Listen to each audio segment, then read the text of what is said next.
The next morning, I was a little bit tired and a lot hungry. Miss Hatchetface had insisted on bringing me breakfast in bed again.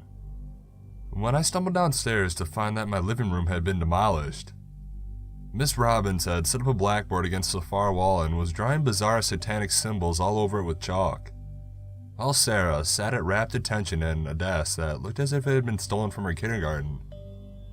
For just a moment, I couldn't help but think how adult Sarah looked, her bright blue eyes greedily scanning over the board as she drank in its knowledge. I felt a little pang of my little girl's growing up, before I shook it off, telling myself it was far too early for all of that. Next to Sarah's desk gaped a large black pit with burn marks around it. Every once in a while, Frank and Teddy would throw a Cheeto fruit into it and a large purple tentacle would shoot up from the darkness and catch it mid-air before slithering back down into the darkness. The couch had been pushed up against the staircase. The cushions had somehow been transformed to red, patent leather, and 2 large rounded horns sprouted from either side. I sighed, giving the hole in the ground a wide berth as I went to the kitchen and grabbed a beer from the fridge before plopping down on my couch. I heard "Hey, watch where you stick that thing," from my couch, and I leaped back to my feet. The couch decided that it doesn't like being sat on all the time, Daddy, Sarah said, turning and smiling sweetly up to me. Oh, okay, I replied dreamily. I suppose next the carpet will decide it doesn't want people to walk all over it. Sarah giggled. Don't be ridiculous, Daddy. I took a big gulp of my beer. The courage of the couch is to be commended, Frank and Teddy intoned in his monstrous baritone. It has risen above its station in life and will soon dominate the humans that once saw fit to make it their seat slave. What? I began, but Miss Hatchetface cut me off. Have some more Cheeto fruit, Teddy. You get cranky when your blood sugar is low. No demon in hell has the authority to command me but Satan himself, Frank and Teddy boomed. Have some Cheeto fruit, silly, Sarah said. Okay. With that, he lifted up the wheelbarrow of the fruit that was next to him and he tipped it down his throat. The sparrow on his head squawked in protest and Miss Robbins eyed the display with snobbish displeasure. She said. I don't know why Satan thought that thing was an appropriate companion for a little girl. When I was her age, I kept an evil unicorn. Strider. Her voice drifted off dreamily. Now he was a pet. Are you sure it wasn't a dinosaur? Miss Hatchetface asked, voice dripping with fox honey. Apparently she hadn't taken it kindly when Miss Robbins had called her a strawberry tart the day before. And just what is that supposed to mean? Miss Robbins asked, swelling up indignantly like a great big bullfrog ready to burst. I believe the Lady Hatchetface is implying that you are old, Frank and Teddy said, wiping the Cheeto dust on the couch, who let out a disgusted grumble. Yet the Lady Hatchetface is approaching 17,000 years of age herself. Perhaps she is merely implying that you look extremely old. Yes, well, we aren't all half succubus and because of the wrinkles. Yes, I understand my appearance and the hunchback, Frank and Teddy finished. Miss Robbins' finger began to wag dangerously in Frank and Teddy's direction, and I decided that I had better cut in before there was any more trouble. So, I said a little too loudly, what exactly are you guys learning today? We're learning about the fundamentals of demonic possession, came Miss Robbins' sharp retort. And afterwards, perhaps, a lesson in etiquette for you, Darren. It is not polite to interrupt the teacher's lesson. Right, and what about the giant squid hole in my living room? We opened a portal to the netherworld, Daddy, Sarah said with the casual ease of someone explaining what they had had for breakfast in the morning. It's like Hell's basement, where all the incomprehensible beings that existed in the black void of nothingness before the universe was birthed live. Huh? I replied, taking another gulp of beer. Just then, a low, rumbling growl emitted from the hole, shaking the picture frames off the wall and sending cracks through the ceiling. Could we maybe shut that? We haven't learned how to shut portals yet, Sarah replied. Okay. I took another sip of beer, realized it was just air because the beer was already gone, and I wandered off into the kitchen to see if I could scrounge up something resembling human food. I opened the refrigerator and my hair blew back as a deep, infernal roar erupted from within. I slammed the door shut. Sarah, I called out to the living room. Yes, Daddy. Did you open a portal to the netherworld inside the refrigerator? Yes, Daddy. I sighed, closed my eyes tightly, and rubbed my temples. As I stared into the blackness with the back of my own eyelids, an idea occurred to me. The night before, I had puzzled over the problem of Miss Hatchetface's mysterious conversation with no one until the early hours of the morning. I could not come to any sort of conclusion. My head fogged up by a lack of sleep and the gentle warmth that perpetually radiated from Miss Hatchetface's skin. Yet now, I realized that whatever was going on, Satan was surely behind it. After all, he was the one that had sent Miss Robbins up, and he was the one in charge. And perhaps most importantly, he was the one who would buzz me down to hell every time I called his customer service department with a complaint. At first, that had irritated me. It was almost as bad as dealing with Comcast customer service here on Earth. But now it had to be an opportunity for me to get down to hell and snoop around a bit. I slid my phone out of my pocket and hit the number for Hell's customer service hotline, which I had saved in my phone.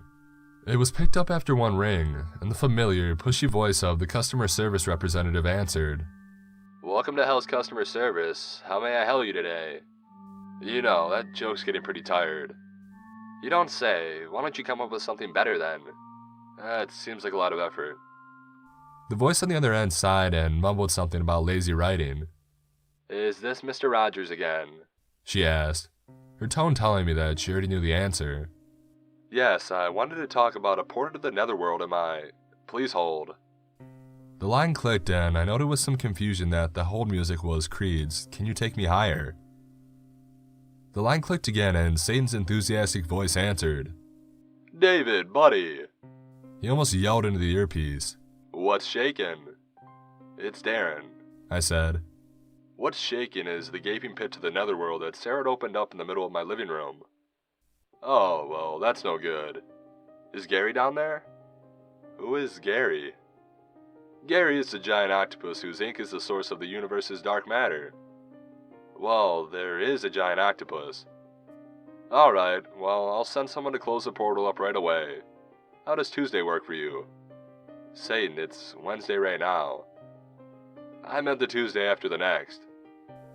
Satan, there's a giant octopus living beneath my living room who could squirt dark matter all over my furniture at any moment. Could we maybe talk about this face to face? Satan's voice trailed off.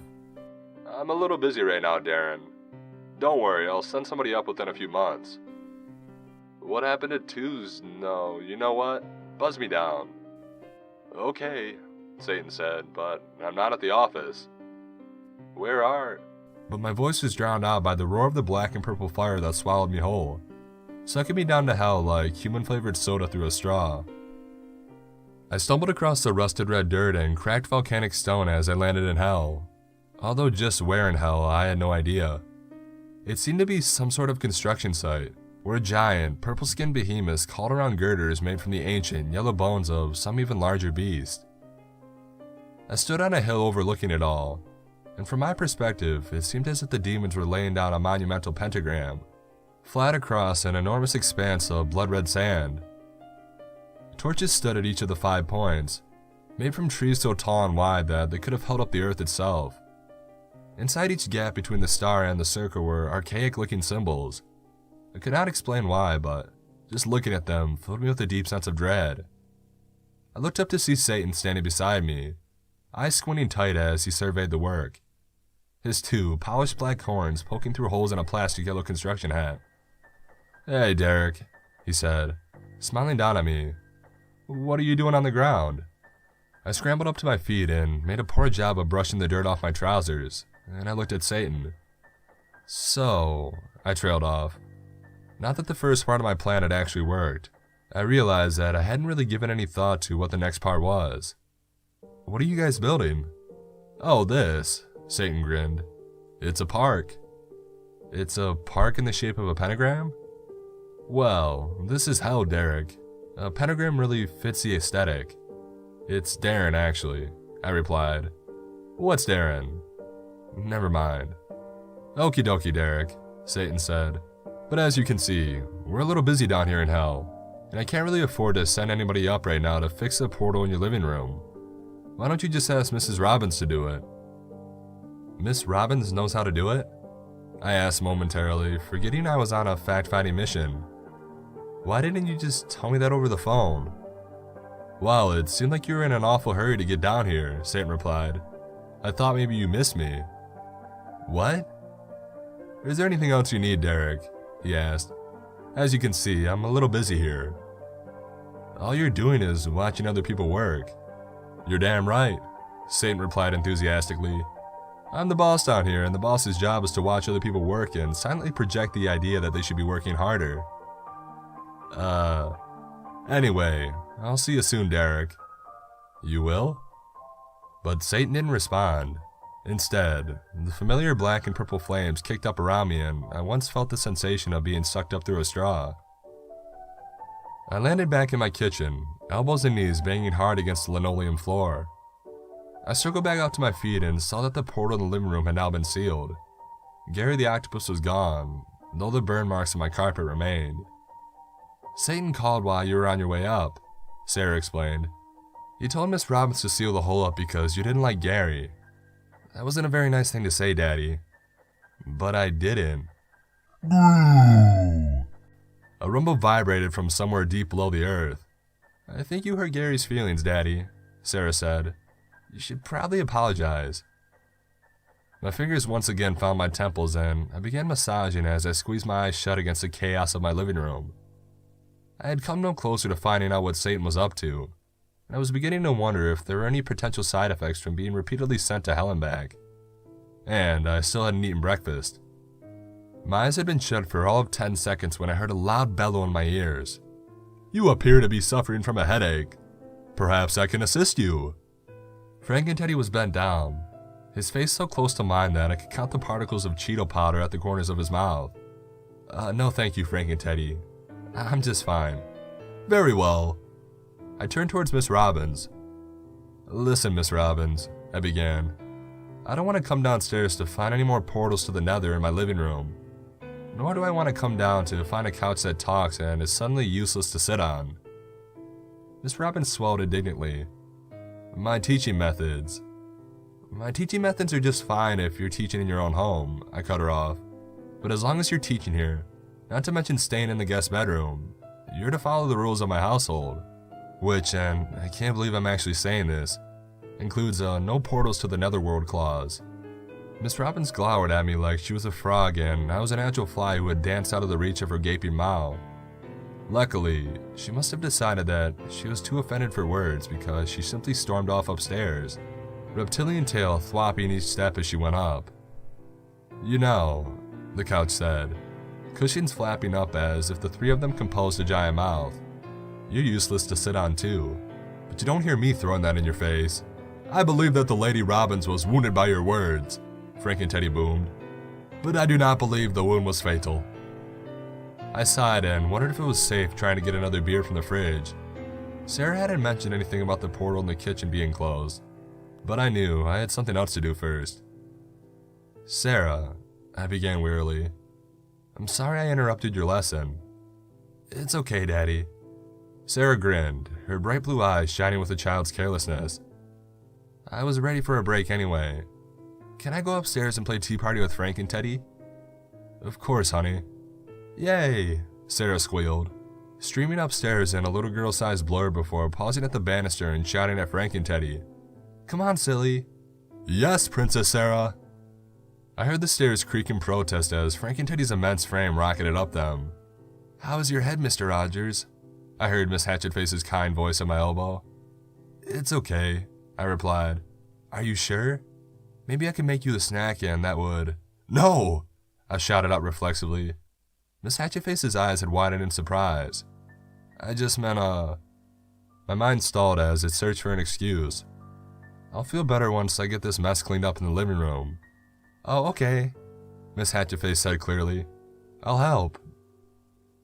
We made our way over to the miniature mock classroom, Miss Hatchetface to the blackboard and me to the desk. Miss Hatchetface lifted up the blackboard over her head and began carrying it towards the garage, but I didn't touch the desk. I was looking at something that I saw in Sarah's notebook.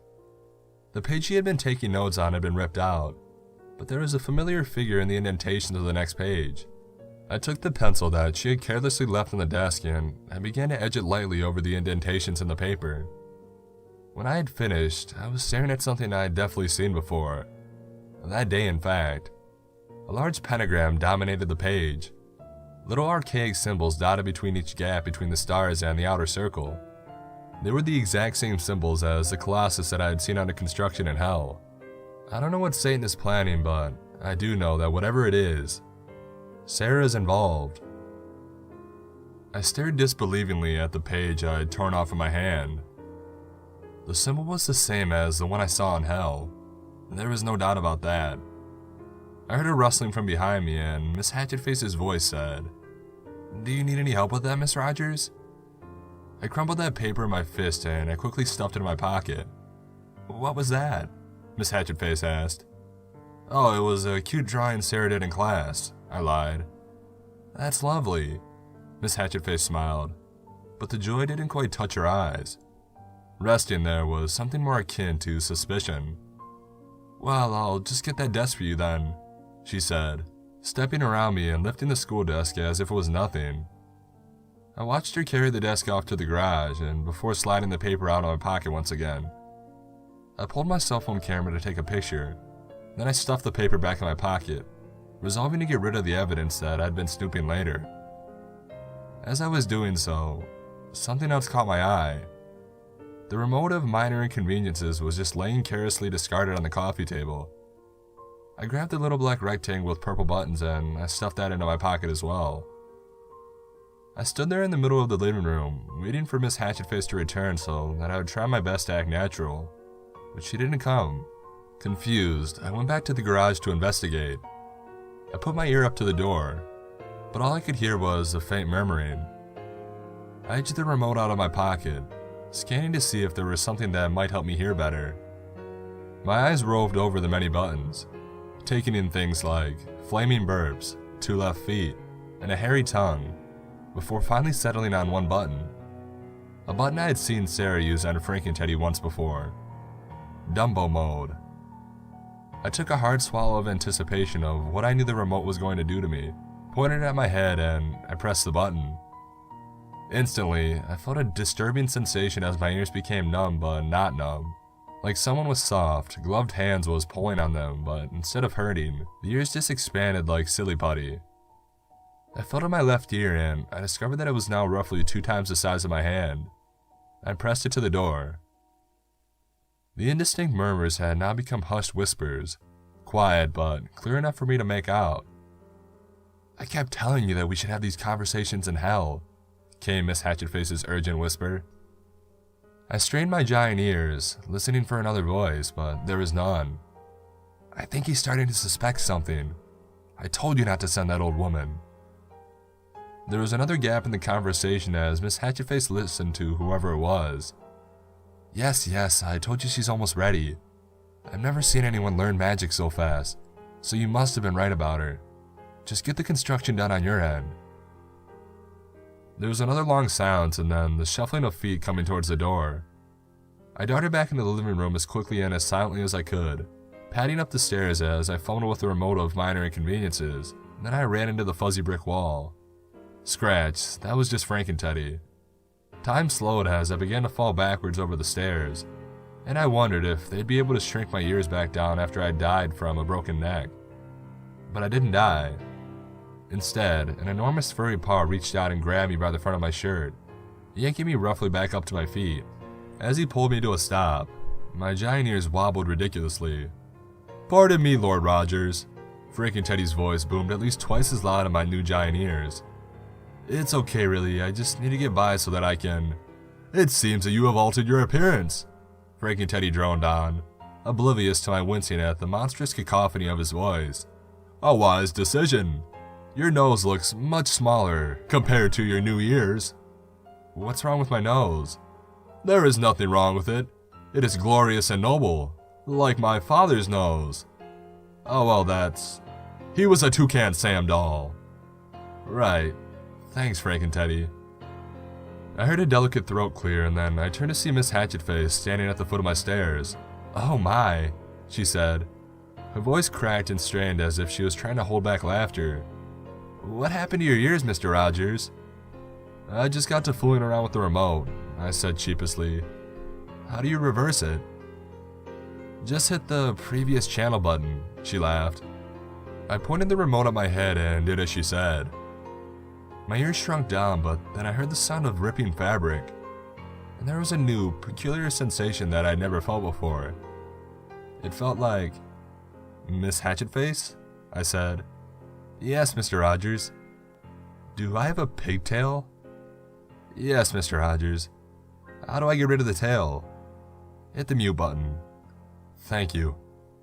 I pointed the remote at myself and I hit the mute button, and I felt a slight breeze through the hole in my pants where the tail had been. Your appearance has been restored to normal, Frankenteddy boomed. Your nose is once again the glorious apex of your face. Thank you, Frankenteddy. I need to go upstairs to study and get some work done. Of course, Lord Rogers. Frankenteddy stepped to the side, and with some difficulty, I managed to squeeze past him. I went into the study and pulled up my laptop, opened up the web browser, and began scouring the internet for information about the pentagram that I had found. I pored over dozens of websites, ranging from the encyclopedia to the downright disturbing, and finally, I found what I was looking for. The website was down a link rabbit hole, the URL just a string of random numbers. It was the kind of website that search engines don't index, that you can only get by following link after link haphazardly until you stumble upon it accidentally. But I had found it. It looked as if it hadn't been touched in years, like those old blog websites from the mid-90s. There was only one page and no other explanation except for the blood-red letters that peeled out of the solid black background, and a carbon copy of the pentagram that I had now saved on my phone. I leaned in closely, and I could see the light from the computer screen bottom lighting my face in the black reflection of the screen as I scanned the article. The Ritual of Amun Magar. The Ritual of Amun Magar is perhaps the most ancient and powerful of all satanic rites. To understand this ritual, you must first understand that the realms of earth and heaven are separated by a dimensional barrier. The barrier is impenetrable, but it is not perfect.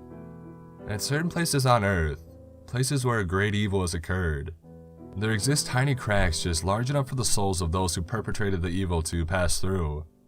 An act of extreme evil may even allow for some demons to send a piece of their soul through the cracks and haunt those who visit such places.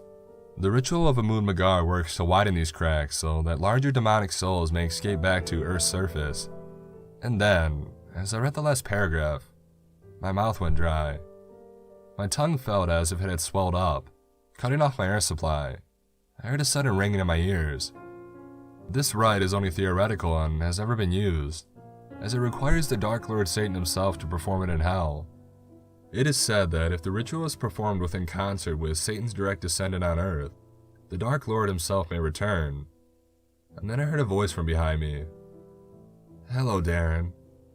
I whirled around in my office chair to see Miss Robbins standing in the open doorway, those ancient and hateful milky yellow reptilian eyes glowering at me over her thick fishbowl lenses. How did you get in here? I said. The door was locked. Miss Robbins only clicked her tongue and moved closer to me. You're not going to stop Satan from taking over this filthy little rock you call Earth, she said, wagging a finger at me. You're too late. The ritual has already begun. Two thoughts went through my head at that point. One, Miss Robbins looked more like a frog than ever, and two, I still had the remote of minor inconveniences stuffed in my back pocket. Before any more thoughts had time to fleet across my consciousness, I yanked it out of my pocket and began mashing buttons randomly as I pointed it at Miss Robbins. What? But her voice was completely cut off as a blast of silver light hit her directly in the tongue, making it grow to monstrous proportions and flop out of her mouth and onto the ground. Whoa! She yelled at me, hurling a ball of green fire directly at my head. I ducked just in time and the fire shattered off the wall behind me, sending off little green sparks that ignited the carpet wherever they landed. I seized the office chair and hurled it at her, and as she ducked, I managed to pound a couple more buttons.